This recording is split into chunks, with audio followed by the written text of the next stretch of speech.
Margaret Chen had lived in the same apartment for 43 years. Through marriages and divorces, through her children's graduations and her husband's funeral, those four walls held every memory that mattered. On Christmas Eve, at 78 years old, a legal notice taped to her door told her she had 72 hours to leave. The landlord had sold the building to a developer. No exceptions, no mercy. She sat alone in her living room that night, surrounded by decades of photographs and the smell of jasmine tea gone cold, wondering where a woman her age goes when the world decides she's no longer worth keeping around. She called her son in Seattle, the one who'd moved away 15 years ago and rarely called back. His voice was tight, apologetic. He couldn't help.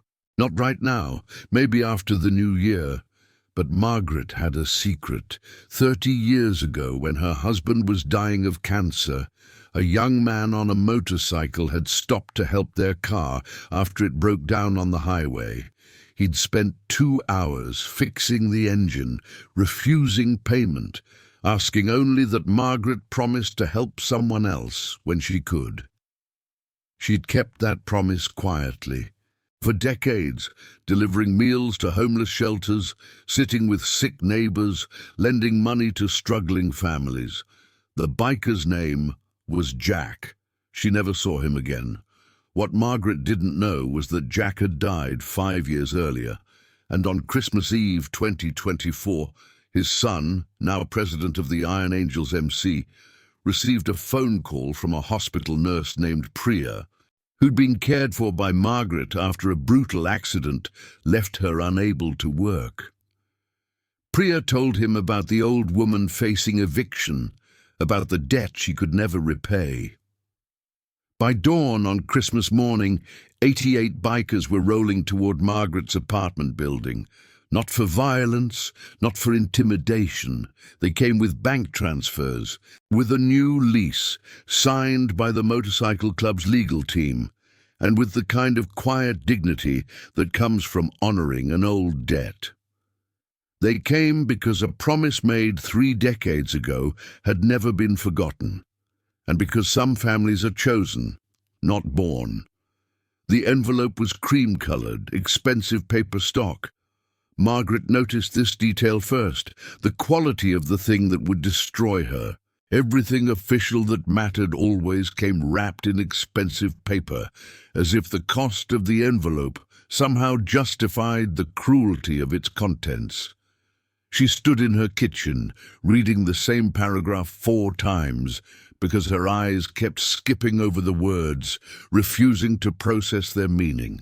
30 days to vacate, property sold, new ownership, immediate eviction procedures if terms not met. The date was December 23rd.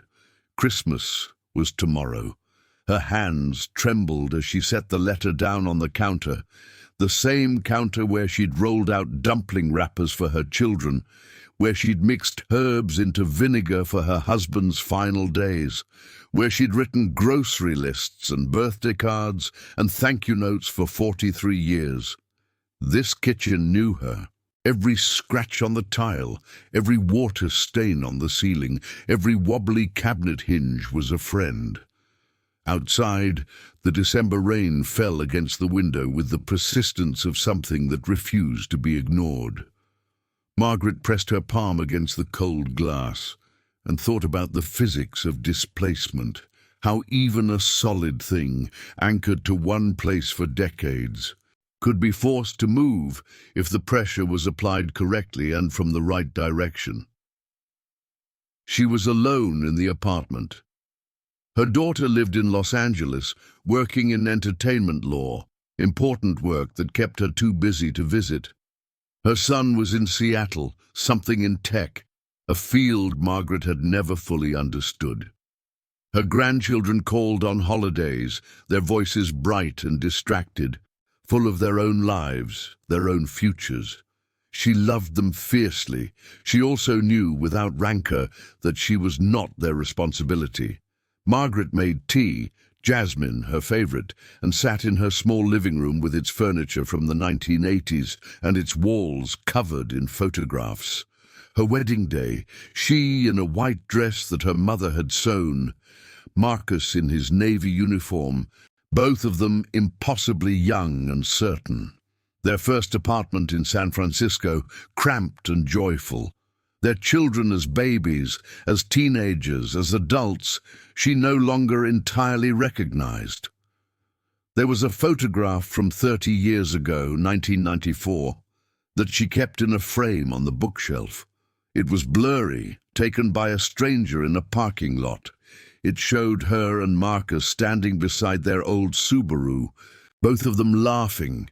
In the background, partially out of focus, was a young man on a motorcycle. Leather jacket, dark hair, a kind face. She looked at that photograph now and thought about promises. The rain continued, the tea grew cold, and Margaret Chen, 78 years old, widow, mother, grandmother, and 43-year resident of the apartment that held her entire life, began to understand that displacement wasn't always a metaphor. Sometimes it was just arithmetic. Landlord plus developer plus time equaled an old woman with nowhere to go. She picked up the phone and dialed her son's number. It was evening on the West Coast. He answered on the third ring, his voice already apologetic before she'd even spoken. 300 miles away, in a sprawling clubhouse on the outskirts of Sacramento, Marcus Reaper Chen was reviewing motorcycle maintenance logs when his phone lit up with an incoming call from an unknown number. He almost didn't answer, but something, intuition, or the ghost of his father's teachings, made him pick up. "Mr. Chen, my name is Priya Sharma. I'm calling about your mother." Reaper's stomach tightened. He'd spoken to his mother twice that year, once on her birthday, once on Thanksgiving. The guilt was a familiar weight, one he'd learned to carry without thinking about it too much. "Is she okay?" His voice was controlled, but his hand gripped the phone tightly. "Physically, yes," Priya said, "but I need to tell you something. 6 months ago, I was in an accident. A car hit me while I was crossing the street. I was unconscious for 3 days. When I woke up, your mother was sitting beside my hospital bed." Reaper said nothing. He knew his mother volunteered sometimes. She'd mentioned it once or twice, but he'd never connected her life to anyone else's. She existed in a separate compartment, something stable and unchanging that required little from him, except occasional phone calls and the annual check he sent for her rent. "I'd never met her before," Priya continued, "but she came to the hospital every day for 2 months. She brought me food she cooked herself. She helped me learn to walk again. When my insurance ran out and I couldn't afford physical therapy, she paid for it. Out of her own pocket, Mr. Chen, $20,000. When I tried to thank her, tried to repay her, she said she was honoring an old promise." Reaper closed his eyes. He could see his mother doing this, the quiet determination, the practical kindness that had been the backbone of his childhood. His father had been the same way. That's where it came from. "Tonight," Priya said, "I got a call from a lawyer handling her eviction. I tracked you down through public records. I need to tell you what happened. Your mother is about to lose her home, and I can't let that happen without trying to repay what she gave me. But I can't do it alone." The clubhouse around Reaper seemed to sharpen into focus, the heavy wooden tables, the motorcycle parts scattered across workbenches, the photographs of club members on the walls. 3 decades of brotherhood, 3 decades of loyalty to the patch and the men who wore it. "Give me 30 seconds, he said. "Tell me everything." By the time Priya finished talking, Reaper had already stood up and walked to the center of the clubhouse where 12 of his crew were drinking beer and playing cards. "Church. Now," he said quietly. The men understood. When the president called church, their formal meeting, it meant something mattered. They filed into the back room, a converted warehouse space with a long table and a motorcycle engine mounted on the wall as their symbol. Reaper sat at the head. "My mother's being evicted tomorrow morning," he said. "Christmas Eve. 43 years in the same place. New landlord, legal proceedings, no mercy." He told them about Priya. He told them about the $20,000. He told them about his mother honoring promises made by his father decades before Reaper himself was born. "This is club business," he finished, "because this is about honoring the code. My father believed that kindness creates debt, not the kind you resent, but the kind that binds people together across time. Someone helped him once. He spent his life repaying that debt. My mother continued the work, and now it's our turn." An older member named Diesel spoke first. "How much we talking?" "Rent for the next year, first, last, and deposit on a new place if she has to move. Legal fees for fighting the eviction if we can. Maybe 50. 60,000 total." "How many people we bringing?" asked a younger member named Ghost. Reaper smiled slightly. "All of us. And everyone they know. This isn't about intimidation. This is about showing an old woman that the promise her husband made is still being kept. This is about letting her know she's not alone." By midnight, 88 bikers had committed to riding. They texted their contacts, they called other chapters. Word spread through networks that most civilians would never understand. Networks built on loyalty and blood, and the sacred belief that debts made decades ago still mattered. At 3 in the morning, Reaper called his mother. "Mom, I'm coming home," he said. "Don't go anywhere in the morning. I'm bringing some friends." Margaret didn't sleep that night. She sat in her armchair with all the lights off, except for the small lamp beside her, the one with the porcelain base that her daughter had given her 20 years ago, and watched the rain continue its assault on the window. Her son's voice had been different, not apologetic, not distant, something she hadn't heard in years, decisive, purposeful. The voice of someone making a promise. "I'm bringing some friends." She didn't know what that meant. She didn't allow herself to hope too specifically. Hope, she'd learned, was a luxury that often came with a bill attached. But she allowed herself to sit in the quiet darkness and remember. It was 1994. Marcus had been 8 years old. They were driving back from his basketball game, the car making a strange grinding sound that grew worse with each mile. They were on Highway 80, in the middle of the night, and the car finally died completely near an abandoned truck stop. Margaret had been frightened. Hospitals were expensive. Car repairs were expensive. Everything that could go wrong was expensive. And their savings account had a number in it that made her stomach hurt whenever she thought about it too carefully.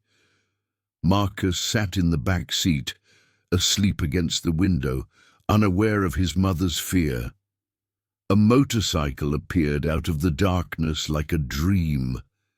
The young man riding it, the one from the photograph, pulled over without being asked. He was maybe 25, with kind eyes and calloused hands that spoke of work. He spent 2 hours fixing their engine, working by the light of his motorcycle's headlamp, refusing payment, asking only one thing. "Promise me you'll help someone else when you can," he'd said. "Promise me you'll pass it forward." Margaret had promised. She'd kept that promise for 30 years. Outside, The rain began to ease as dawn approached. Margaret made fresh tea and waited. At 5:47 a.m. she heard the first motorcycle engine, then another. Then the sound swelled into something like thunder, a convoy approaching through the dark morning. She went to her window and looked down into the street. There were dozens of them, dozens and dozens, their motorcycles lined up like soldiers, their leather jackets catching the first grey light of Christmas morning. They wore patches. They wore patches that said, "Iron Angels MC." They had come. What happens next will break your heart. Keep watching. The sound of 88 motorcycles idling in unison creates a frequency that seems to bypass the ears entirely and resonates directly in the chest. It's a sound of power held in check, of force applied with precision and purpose. It's a sound that says, "We are here, we are committed, we will not be moved." Margaret watched from her window as the riders dismounted. They moved with the coordinated grace of people who understood ritual. They formed lines, they checked their appearance, straightening patches, adjusting helmets, ensuring that every visible detail communicated respect. Reaper stood at the front, still in his riding gear, his grey-streaked beard and lined face showing the age that his powerful frame tried to contradict. He looked up at his mother's window and nodded once. Then he walked into the building. The landlord's representative, a young man in an expensive suit named Derek Paulson, was already there in the hallway with eviction papers and the understanding that this was routine, that old women with no support system were always the easiest cases to process. He saw the bikers entering and felt his confidence fracture like thin ice. "What is this?" Paulson asked. His voice had lost its bureaucratic certainty. Reaper didn't answer. Instead, he walked past the man into Margaret's apartment, where his mother stood in her kitchen doorway, her small frame silhouetted against the pale morning light. For the first time in 10 years, Reaper embraced his mother with the kind of grip that said, "I see you, I hear you, I am here." Behind him, his crew filled the hallway, not threateningly. They simply stood, a wall of leather and loyalty, wearing the patches of an organization that had never forgotten where it came from. Diesel stepped forward with a leather folder. Inside were documents, legal, financial, ironclad. "The Iron Angels MC is assuming your mother's lease," Diesel said calmly. "We're paying the current rent through the end of this year. We're also paying the landlord $150,000 to void any future eviction proceedings related to this property. Your employer has already signed off. You need to sign off." Paulson looked at the documents. The numbers were real. The legal language was airtight. The show of force. Not violent. Never violent, but absolutely undeniable, made clear that this wasn't a negotiation. I need to contact the owners," Paulson stammered. "You do that," Diesel said, "but know this. Every man here is a witness. Every man here has seen and documented everything that happens today. Your company tried to evict a 78-year-old woman on Christmas Eve. That makes a story. We have smartphones. We have social media. We have the kind of reach that tends to make corporations rethink their priorities." Paulson left. He didn't fight. He simply left. Margaret sat down slowly on her couch, the reality of what was happening still filtering into her mind like early morning light. Her son sat beside her, taking her small hand in his larger one. "I'm sorry it took me so long," Reaper said quietly. "I'm sorry I didn't understand until now what you were actually doing all these years."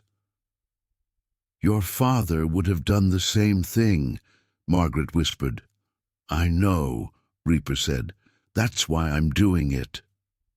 Outside, the crew of the Iron Angels MC spent Christmas morning helping an old woman rediscover her home. They brought food. They brought gifts, practical things, things that mattered. A new water heater that had been on her repair list for 2 years, new locks, supplies to fix the apartment's aging infrastructure. They worked with quiet efficiency, not asking for thanks, not expecting gratitude. They were honoring a debt. That was enough. By noon, a lawyer had called with confirmation the eviction was void. The property was protected. Margaret Chen could stay.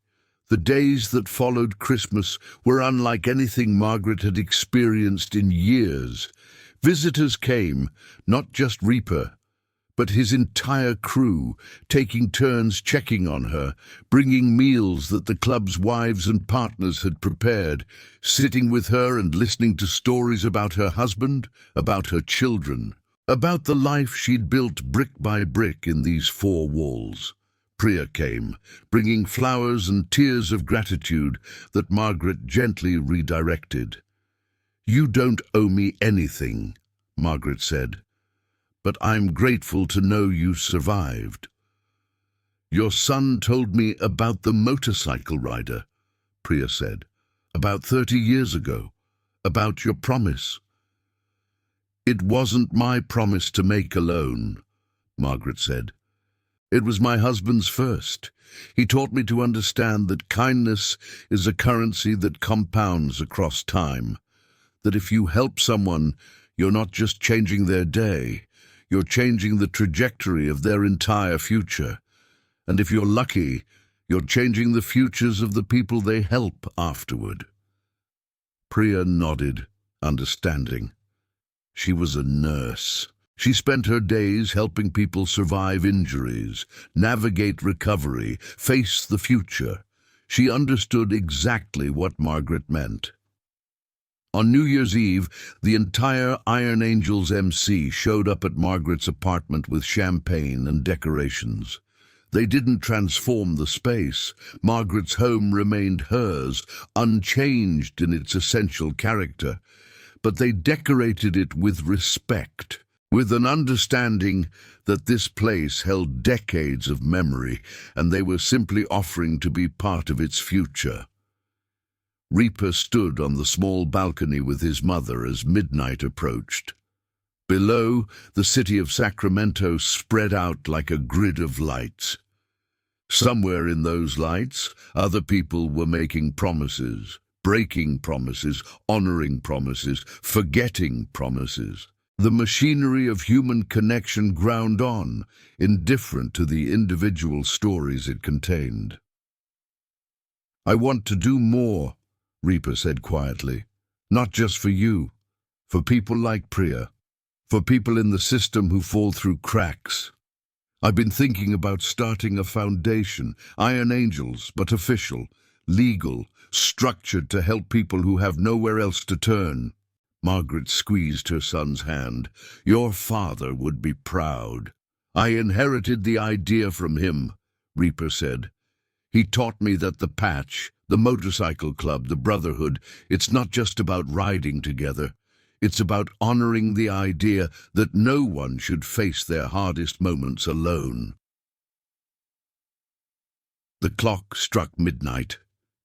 Somewhere in the building, neighbors cheered. Reaper and Margaret stood in silence, watching the city lights reflect off the rain-wet streets below, both of them thinking about the strange mathematics of kindness, how a promise made by a stranger 30 years ago had somehow led to this moment, to family found in unexpected places, to the quiet knowledge that you are not alone, that your life matters, that promises survive across decades like seeds waiting for the right moment to grow. 2 weeks later, the story found its way to a local news station. Not through official channels, through Priya's social media post, through the viral sharing of what had happened on Christmas morning. A woman journalist named Sarah Chen, no relation to Margaret, though the connection made the story feel cosmically appropriate, decided to investigate. She met with Margaret first. The old woman, initially hesitant, gradually opened up, not about the eviction specifically, but about the philosophy behind it, about her husband's belief that kindness should be treated as an investment in the future, about her son's commitment to transforming that belief into institutional action. Sarah filmed Margaret in her apartment, surrounded by 43 years of memory, and asked her one simple question. What did it mean to you when all those motorcycles showed up? Margaret was quiet for a long moment. It meant that someone was listening, she finally said. Not just to my immediate problem, but to the promise my husband made decades ago. It meant that kindness accumulates. It meant that we're never as alone as we think we are. It meant that the choices we make to help others, even when no one is watching, even when we'll never see the results, those choices create ripples. They create futures we'll never be able to predict or fully understand. The segment aired on the local news. It was picked up by regional outlets. By the end of the month, it had been shared millions of times. The Iron Angels MC received applications from people across the country wanting to join their foundation. They received donations. They received letters from people whose lives had been changed by unexpected kindness, people who wanted to pass that kindness forward. Reaper formalized the structure. Iron Angels Relief Fund, dedicated to helping vulnerable elderly people, people facing housing insecurity, people navigating systems that seem designed to exclude them. Legal, tax-exempt, sustainable. Built on the idea that no one should face their hardest moments alone. Margaret became, without quite meaning to, the public face of the foundation. News outlets wanted interviews. She gave them, though she remained uncomfortable with the attention. I'm not the story, she'd say. The story is what happens when communities choose to take care of their members. The story is what's possible when we treat promises as sacred. On a cold February morning, Margaret received a visitor she wasn't expecting. Derek Paulson, the landlord's representative, came to her door with flowers and an apology written on his face. I wanted you to know, he said quietly, that what happened, the story about your eviction, the foundation it created, it changed my mind about some things, about my job, about what I was willing to be part of. I quit. I'm going back to school. I want to work in non-profit housing. I want to help people stay in their homes instead of forcing them out of them. Margaret invited him in. She made tea. They talked for 2 hours about displacement, about systems, about the small decisions we make that ripple outward into futures we can't predict. After he left, Margaret sat alone in her apartment and thought about seeds, about how seeds fall into soil, seemingly disappear, and then somehow, impossibly, become forests, about how promises work the same way, buried in time, but never truly gone, always waiting for the right conditions to grow. Like this video if you believe in second chances. Your support keeps these stories alive. By the time Christmas rolled around again, the Iron Angels Relief Fund had expanded beyond what Reaper had initially imagined. The initial focus, preventing elderly displacement, had evolved into a comprehensive support system, mental health services for aging populations, food security programs, home repair assistance, legal aid for tenants facing exploitative landlords, companionship services for isolated seniors. The foundation employed 42 people. It operated out of 3 offices across California. It had processed over 3,000 cases in its first year. Margaret wasn't involved in the administration. That wasn't her role. Instead, she became something different, a living symbol of what the foundation meant. She visited clients. She listened to their stories. She taught classes on aging in place, how to build and maintain community. She became, without setting out to do so, a mentor to the younger women and men working for the foundation, reminding them constantly why the work mattered. Priya, the nurse who'd made the initial phone call, became the foundation's director of medical services. She used her experience with recovery and rehabilitation to build support systems specifically designed to help people bounce back from medical crises, housing instability, and loss. The motorcycle club itself remained unchanged on the surface. They still rode, they still gathered at the clubhouse, they still wore the patch. But something had shifted in their understanding of what the patch meant. It wasn't separate from their day jobs, their families, their civic responsibilities. It was integrated into all of those things. It was the understanding that brotherhood meant taking care of the community that sustained them. Reaper invited his sister and brother to visit during Christmas that year. They came hesitantly. The distance of years had created space between them that couldn't be easily bridged. But watching Reaper move through his foundation's work with the kind of quiet certainty that their father had possessed, they began to understand something they'd missed during the years of separation. They began to understand that their brother hadn't abandoned their mother. He'd simply been waiting for a moment that would make him understand that connection matters more than distance. On Christmas Eve, exactly 1 year after the eviction notice, Reaper, Margaret, Priya, and Diesel stood in one of the foundation's new offices looking at their impact report.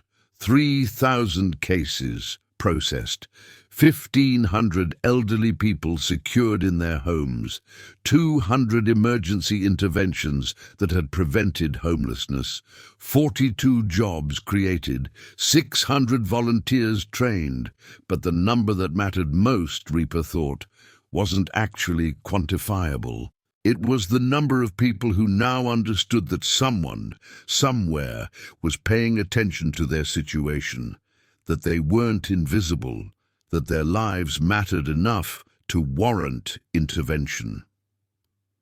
"Your father would have loved this," Margaret said, looking at the photographs on the wall, faces of people the foundation had helped, their stories reduced to images, but somehow made more powerful by that reduction. "He started it," Reaper replied. "I just finally understood what he was building." It came to Reaper as an email on an ordinary Tuesday in March. The subject line read, "Looking for Marcus Chen, information about your father." The message was from a man named James Wilson. Wilson claimed that in 1994, Marcus Chen, Reaper's father, who had died from pancreatic cancer in 2003, had stopped to help him fix a broken-down Subaru on Highway 80. Wilson had been homeless at the time, recently released from prison, carrying enough despair in his bones to sink him. Marcus had spent 2 hours helping with the car, but more importantly, he'd spent those 2 hours treating Wilson like a human being instead of a statistic. Wilson had never forgotten. He went on to describe his subsequent life, how he'd pulled himself together, got into construction, started his own company, built a family. He'd named his daughter Margaret after the woman Marcus's wife had mentioned while they worked on the car. He'd tried for years to track down the Chens to thank them, but lost the lead decades ago. Then he'd seen the news story about Margaret's eviction, about the foundation, about Reaper. He'd recognized the name. He'd done research. He'd understood, finally, that the kind act his younger self had received had somehow created a chain that continued down through time. Wilson wanted to meet. Reaper brought the email to his mother. She read it twice, her hands shaking slightly. "That was Marcus," she whispered. "That was the man on the motorcycle." "It couldn't be," Reaper said gently. "He was in his 20s in 1994. He'd be in his 50s now." But Margaret knew. Some things carry a resonance that can't be mistaken. She called the phone number Wilson had provided. They talked for 45 minutes.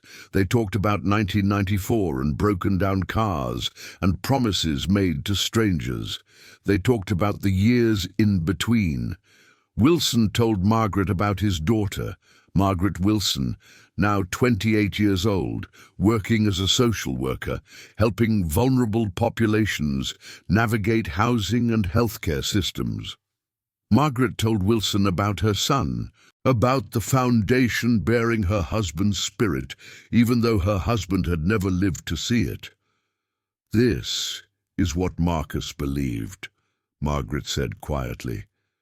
"That kindness compounds. That help given at the right moment can change the entire trajectory of a life. That we're all connected through these moments of intervention, all responsible to each other in ways we don't always understand." A month later, the foundation hired Margaret Wilson as a senior case manager.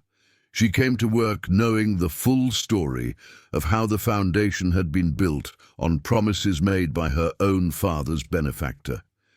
She understood, at a cellular level, that her work was part of a chain stretching back decades. At her first staff meeting, she told her colleagues the story. She told them about her father's rescue and recovery. She told them about recognizing the name Chen in the news. She told them that she believed firmly and without question that no help given with genuine intention is ever truly wasted.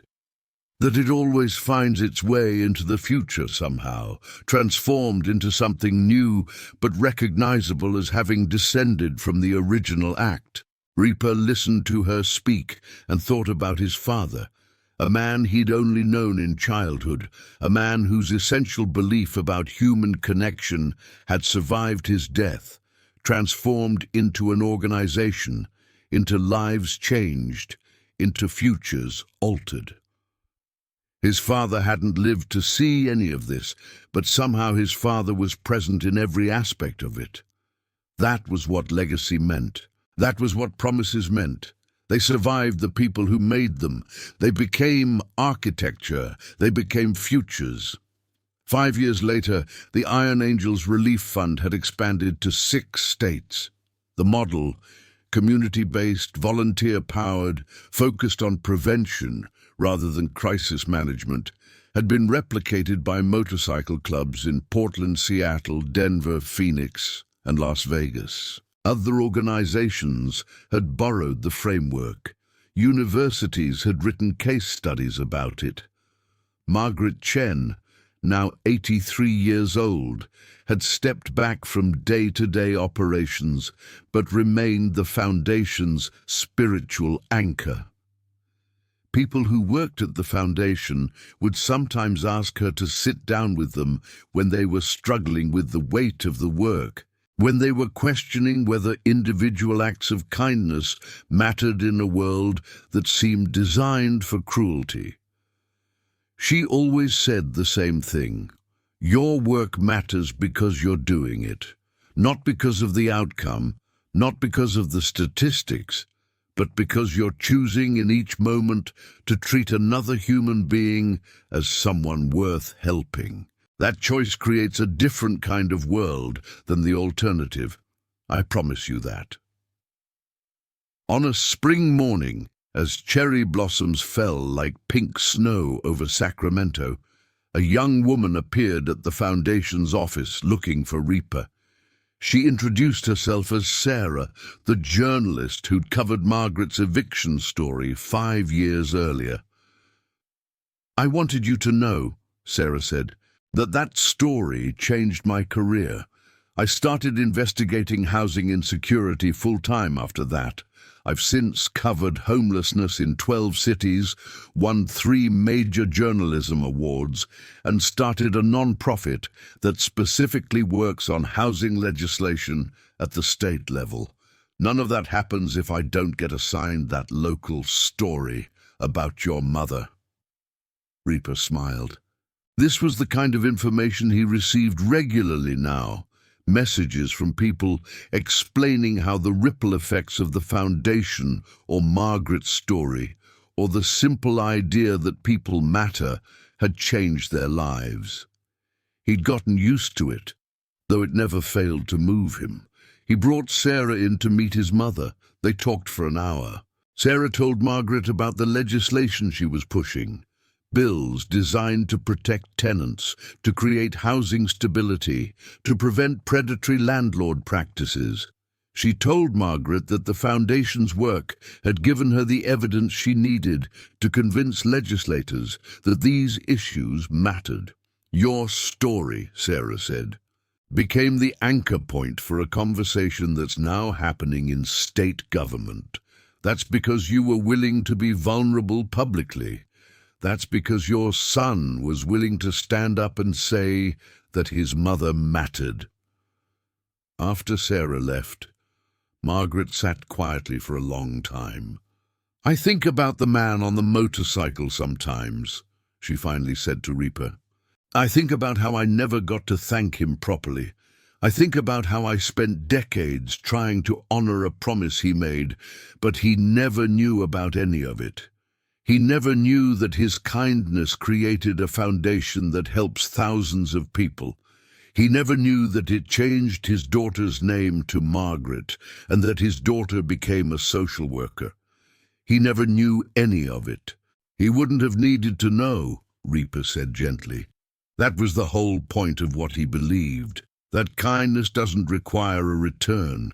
It's enough to give it and let it go. Everything that grew from that kindness was his legacy, whether or not he ever heard about it." Margaret nodded slowly. She understood. She'd understood for years, but it was different hearing it said out loud. That evening, Reaper sat in his office and reviewed the Foundation's impact report for the year. 8,000 cases processed, 2,000 elderly people secured in stable housing, 500 emergency interventions, 42 lives directly saved from suicide, 362 jobs created. But the real impact, the unmeasurable impact, was something different. It was the knowledge spreading through communities that someone cares. It was the understanding that you're not invisible. It was the slow, steady accumulation of belief that human connection matters more than efficiency, that mercy is practical, that kindness creates futures. Outside his office window, Sacramento spread out under the evening sky. Somewhere in that city, people were receiving help from the Foundation. Somewhere else, someone was deciding to become a social worker because they'd heard a story about an eviction prevented. Somewhere else, a motorcycle club was forming a local chapter to help their community. Seeds and forests, Reaper thought.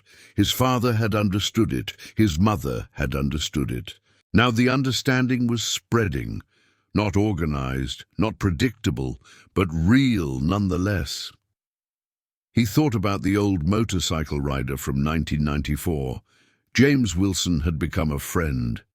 They rode together sometimes, Reaper's motorcycle club and Wilson's old friends, a gathering of people bound together by gratitude and the understanding that moment on Highway 80 had changed everything. Everything flows from moments of kindness, Margaret had written in a letter to the Foundation's staff, a letter that Reaper now kept framed on his office wall. They seem small when they're happening.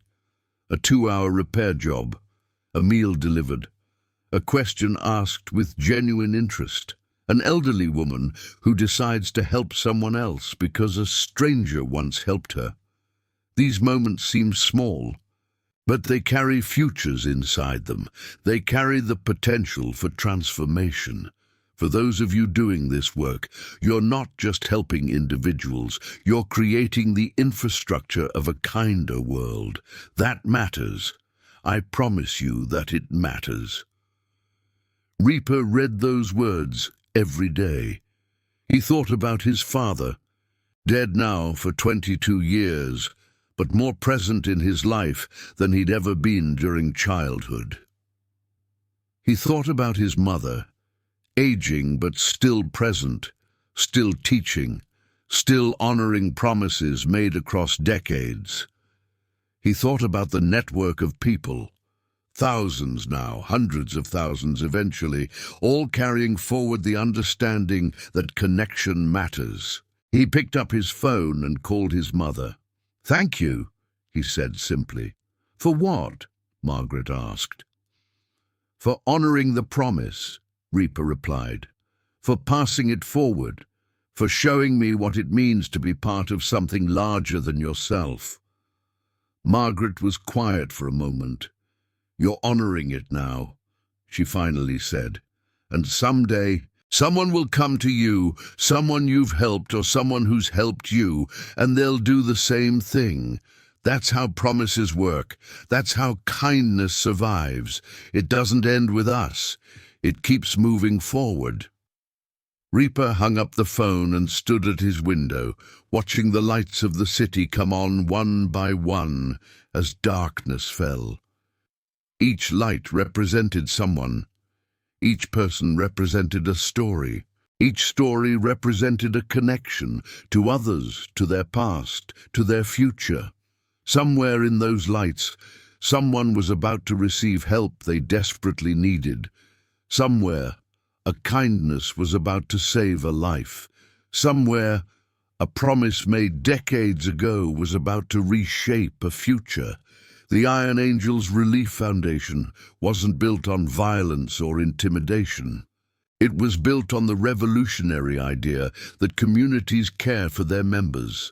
It was built on motorcycle riders who understood that the patch meant something deeper than leather and chrome. It was built on promises that refused to die, on kindness that compounded across time, on the understanding that we are all responsible for each other. It was, in the end, a simple idea, that no one should face their hardest moments alone, and that sometimes all it takes to change a life is to show up, to care, to honor a promise made so long ago that no one living remembers its origin, but everyone continues to feel its ripples. Thank you for watching. If this story resonated with you, if it reminded you that communities matter and kindness creates futures, please subscribe. Please like. Please share this with someone who needs to know that they're not alone. The Iron Angels Relief Foundation is real. It's inspired by the work of motorcycle clubs across America who understand that the patch means service. Honor the promises you've been given. Pass forward the kindness you've received. Subscribe to see more stories about ordinary people doing extraordinary things.